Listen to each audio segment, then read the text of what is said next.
We have yet to hear from Travis Alexander's family in this case, but we've seen their emotion in court. How difficult must this be for them day in and day out for the last 4 months as this trial has become somewhat of a sideshow? Tonight only on 5, I talked to a man all too familiar with what they're going through, Fred Goldman. I could only speculate because I don't remember. I didn't mean to shoot him. I don't know the answer to that. The Jodi Arias murder trial has turned into something of a spectacle with a worldwide audience. What's missing is a focus on righting a wrong. This trial certainly has become almost a circus every day. Something this man knows because he's lived it. Yeah, it's kind of amazing in that sense, the similarity.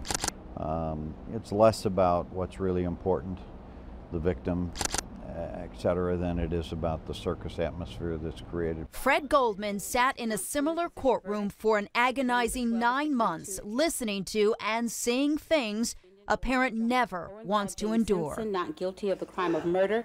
Very little compassion for the victim, very little compassion for the family members. For the family members, it is beyond imagination painful to regurgitate this every single day and have their loved one kind of pushed aside. As the murder trial for his son's accused killer, O.J. Simpson, turned into the so-called trial of the century. How difficult is that? It's horribly painful, beyond comprehension. His only son, Ron Goldman, found stabbed to death along with his friend and Simpson's ex-wife, Nicole Brown Simpson. Who can forget the intense drama that followed, starting with the infamous Bronco chase and ending in October 1995 with that gut-wrenching moment when Goldman and his family got the not guilty verdict he says he did not expect. How do you prepare for something like that? You don't. I was, in my case, in our case, I was positive he was going to be found guilty. Positive. We hung out, so. Now, 18 years later, another murder trial has captured the nation. Goldman admits he's been following the Jodi Arias trial. Whatever her reason in her head was, she decided to stab him 20 some odd times, shoot him in the face, and slit his throat. I mean, one stab wasn't enough. It was the same thing with my son. Stabbed 33 times.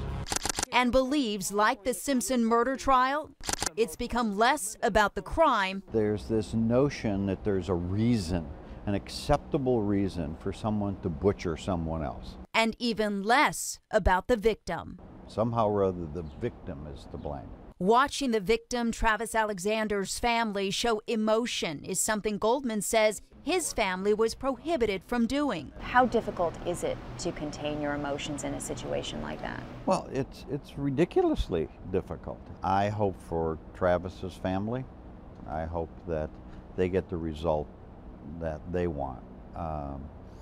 Because not getting it is just getting re-victimized again. If you could say something to them to prepare them for that moment, no matter which way it goes, what would you say?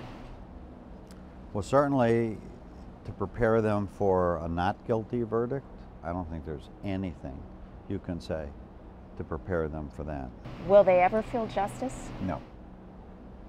They can't feel justice. They can feel a small sense of satisfaction that the person that committed the crime is going to be punished, however she's going to be punished.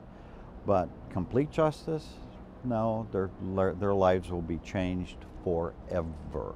And that, Goldman believes, is where the real attention should be. Frankly, I wish sometimes that the media would do exactly what you're doing now. Which is what? Focus where the focus should be, and that is on the victims, on the families. Pay more attention to that. The Goldman family has created a nonprofit to help victims of crime in putting their lives back together. If you would like to donate to the Ron Goldman Foundation for Justice, we put a link to the website on ours at cbs5az.com.